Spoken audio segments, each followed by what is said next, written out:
আসসালামু আলাইকুম রহমতুল্লাহি বারাকাতুহু। ভাই সাথে আজকে একটা গুরুত্বপূর্ণ আলোচনা নিয়ে আপনাদের সামনে এসেছি।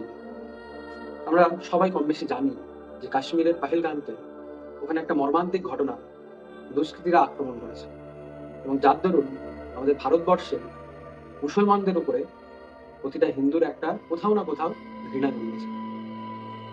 আমি বলবো না যে তাদের ক্ষেত্রে এটা সম্পূর্ণ তারা ভুল, কারণ রীতিমতো সারা ভারতবর্ষে আমাদের মুসলমানদের কিছু ভুলভ্রান্তি ঘটে চলেছে।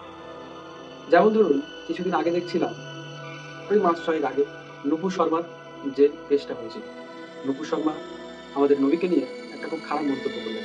হ্যাঁ, অবশ্যই এটা শুনে আমাদের প্রত্যেকটা মুসলমানকে ভিতরে একটা কষ্ট, একটা রাগ, একটা উন্মাদনা আসে যে বদলা নেব, কেন আমাদের নবী সম্বন্ধে এরকম বললো। অবশ্যই এটা আসে, কিন্তু আমরা বারবার ভুলে যাই যে আমরা কোন নবীর উম্মত এবং তার চরিত্রের আসল বৈশিষ্ট্য কি ছিল এবং তিনি আমাদেরকে কেমন মুসলমান হতে বলেছেন এবং আমাদের কোরআন কেমন চাইছেন।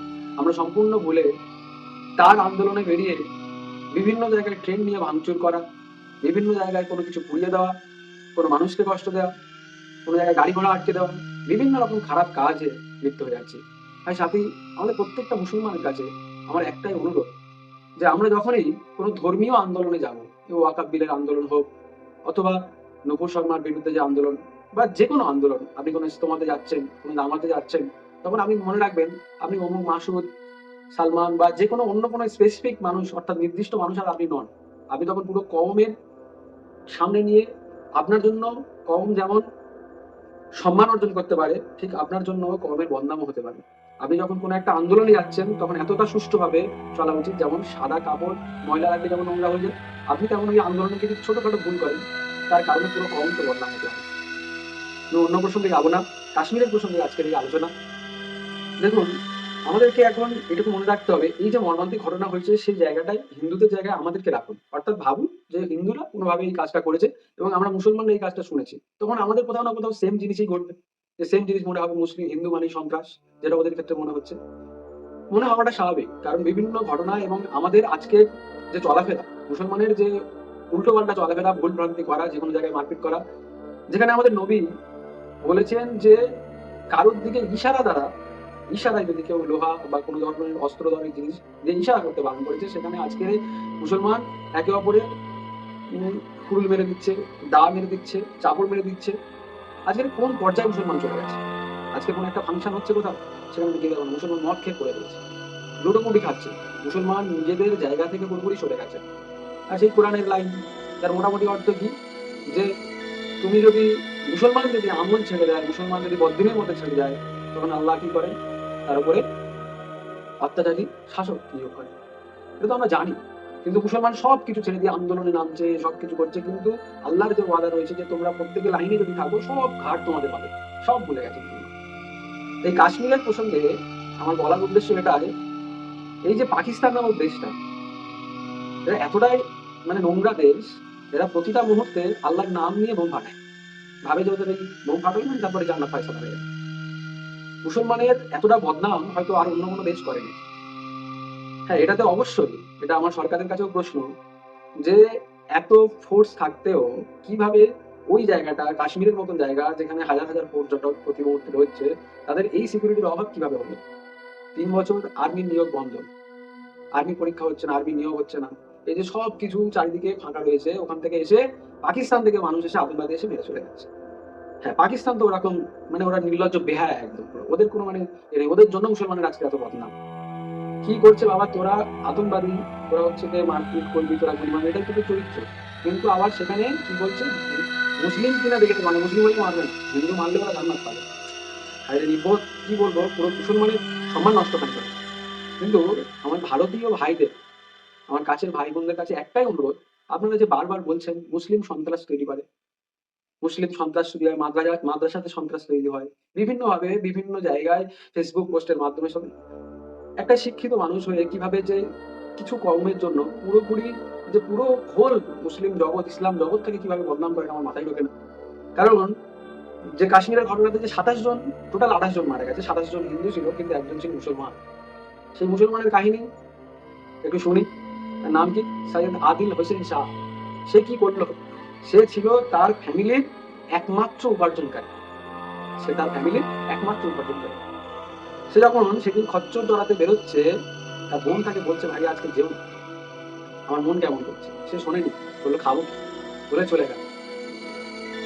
যখন আতঙ্কবাদীরা হামলা শুরু করলো এবং সে গিয়ে ওই আতঙ্কবাদীদের বন্দুক ধরলো, তখন এই কট্টর মুসলমান, কট্টরপন্থী জঘন্য মুসলমান আতঙ্কবাদী, সে যখন বললো যে তুমি এদেরকে বাঁচানোর জন্য করো না, তখন সে কি বললো যে না, এরা আমার পর্যটক, এটা আমাদের অতিথি, এদেরকে বাঁচানো আমার কর্তব্য। ভাবুন, সে তো তখন ভাবিনি। তার কাছে তো অপশন ছিল, হিন্দু ভাইদের কাছে না অপশন নেই, যে হচ্ছে কিনা মুসলিম না হলে তো মেরে দিচ্ছে, কিন্তু তার কাছে তো অপশন ছিল, সে তো পালাতে পারতো, সেও তো মুসলমান। তাহলে সে কি করে হিন্দুদের জন্য দিল জান? হ্যাঁ, হিন্দুদের জন্য নয়, অবশ্যই ভারতীয়র জন্য দিয়েছে, তার অতিথিদের জন্য দিয়েছে, কিন্তু কোথাও না কোথাও তো সেও তো পারতো পালাতে। আরো একটা মুসলিম ছেলে, তার সময় নাকাত আলী নাকি একটা নাম, সে 11 জনকে বাঁচিয়েছে। তারা 11 জন বয়ানও দিয়েছে যে নাকাত না থাকলে আমরা বাঁচতাম না। আজকের কাশ্মীরেও তো জানাজা হচ্ছে, সেই কাশ্মীরে সেই মুসলমানের জানাজা কিন্তু হচ্ছে। সেই মুসলমান কি জন্য মরলো? তার হিন্দু ভাইদের জন্য। আসলে ভারতীয় মুসলিমরা এরকম হয়, এবং মুসলিম মানে এইটা হয়তো কোথাও না কোথাও আল্লাহ হয়তো এটাই প্রমাণ করতে চেয়েছেন, যে তার জানের দ্বারা, যে না, মুসলিম মানে সন্ত্রাস নয়, মুসলিম মানে শেখায় না বোম মারতে, মুসলিম বাঁচাতেও শেখায়। আজকের এই কিছু কমের জন্য আমাদেরকে চারিদিকে হেনস্থা হতে হচ্ছে, চারিদিকেই শুনতে হচ্ছে যে মুসলমান মানে সন্ত্রাস। এটা বন্ধ করুন, মুসলমান মানে সন্ত্রাস নয়। আপনি অন্যান্য দেশগুলোর দিকে দেখুন, মুসলমান মানে সন্ত্রাস নয়, এটা খুবই ভুল ধারণা। আজকের সাইয়দ আদিল শাহ দিকে দেখুন, সেও তো পারতো বাঁচতে, সে তাহলে কেন নিজের জীবনকে শেষ করে দিল? তার পরিবারের একমাত্র উপার্জনকারী সে, কিন্তু সে হচ্ছে নিজের পর্যটক ভাইদের জন্য বাঁচানোর জন্য তার জীবন পর্যন্ত দিয়ে দিল। আপনি হলে পারতেন? আমার কাছে এটাই প্রশ্ন, যে আপনি হলে পারতেন কি? আমরা মুখে অনেক বড় বড় কথা বলি, কিন্তু সে সামান্য 10 মিনিট বা 20 মিনিট আগে যাদের দেখেছে তাদের জন্য তার জীবনও পর্যন্ত দিয়ে দিল। হ্যাঁ, এটাই মুসলমান। আপনি যদি মুসলমানকে সন্ত্রাস বলে থাকেন, তাহলে এটাও প্রশংসা করুন, এটাও চারিদিকে ছড়ান। আপনি একবার হচ্ছে সরকারের বিরুদ্ধে কোয়েশ্চেন করছেন না।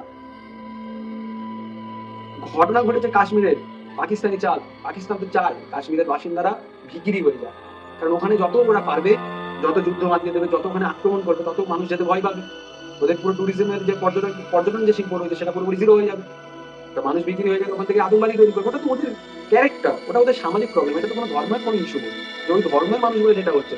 সেখানে সৌদি আরবের মানুষও মুসলমান রয়েছে, আপনি বিভিন্ন ধরনের জায়গায় মুসলমান আছে, আমেরিকাতেও মুসলমান বাস করে, আপনি ভারতেও মুসলমান বাস করে। এবার আপনি যদি ওই কিছু মানুষ যারা হচ্ছে ভুল পন্থা অবলম্বন করেছে, তাদের জন্য যদি পুরো মুসলিম সমাজকে সন্ত্রাসবাদী বলেন, তাহলে আপনার শিক্ষার প্রবলেম রয়েছে। আপনার সেই শিক্ষার কোনো দাম নেই। যেখানে নিজের বিবেককে প্রশ্ন করুন, আবেগে ভাসবেন না। আপনি একবার দেখলে মুখে বলে দিলেন মুসলিম সন্ত্রাস, কোন উপরে কিভাবে বলছেন মুসলিম সন্ত্রাস? যে যে সামাজিক ভাবে তৈরি হয়, সেই সামাজিক অবস্থাতে সে যেমন তৈরি হয়, তেমন যদি পাকিস্তানের কালচার খারাপ, সেখানে মানুষ ওরকম তৈরি হবে, এটা নর্মাল একটা ব্যাপার। আপনি দেখবেন কিছু কিছু এলাকা রয়েছে, সেই এলাকা বেসিসে সে যে কোনো ভালো ছেলে থাকলেও কোথাও না কোথাও তার মধ্যে অভ্যাস তৈরি হয়। এগুলো সামাজিক, যে জায়গায় মানুষ বড় হচ্ছে, যার দেশ সাথে বড় হচ্ছে, সে সেরকম তৈরি হয়। এখানে কোনো ধর্মের ইস্যু নেই, কোনো ধর্মই, সে হিন্দু ধর্ম হোক, ইসলাম ধর্ম হোক এবং খ্রিস্টান হোক, কোনো ধর্মই কোনো মানুষকে মারতে শেখায় না, কোনো মানুষকে শেষ করতে শেখায় না, কোনো মানুষকে বাঁশ দিতে শেখায় না, কোনো মানুষকে সামান্য ক্ষতিও করতে পারবে না। ইসলাম তো বলে, যদি কোনো মানুষ ওকে কষ্ট দেয়, আল্লাহ পাক তাকে কিয়ামতের দিন যেদিন বিচার হবে, সেদিন তার দিকে ফিরেও দেখাবেন। তাহলে কোনোদিন ইসলাম কোরআন সন্ত্রাস তৈরি করেন না।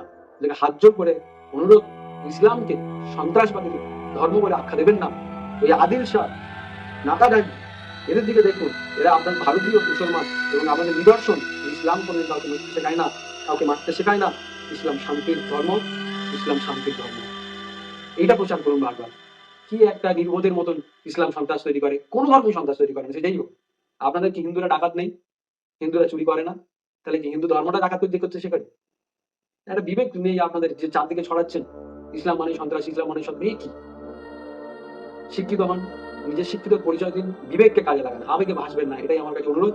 পারলে সরকারের বিরুদ্ধে যান, গিয়ে আন্দোলন করুন, যে কিভাবে ওরকম একটা জায়গায় সিকিউরিটির এত অভাব রাখলো, সেখানে বারবার আতঙ্কবাদী। 2016 সালে যখন নোট বদলি হলো, তখন আমাদের প্রধানমন্ত্রী নরেন্দ্র মোদী বলেছিল যে না, আতঙ্কবাদী আজ থেকে শেষ হয়ে যাবে। তারপর থেকে তো বিভিন্ন ভাবে আক্রমণ চলেই চলছে, সেখানে প্রশ্ন তুলুন সরকারের বিরুদ্ধে। তা নয় খালি ইসলাম মানে সন্ত্রাস, ইসলাম মানে সন্ত্রাস। বিবেককে জাগ্রত করুন। চললাম। আসসালামু আলাইকুম।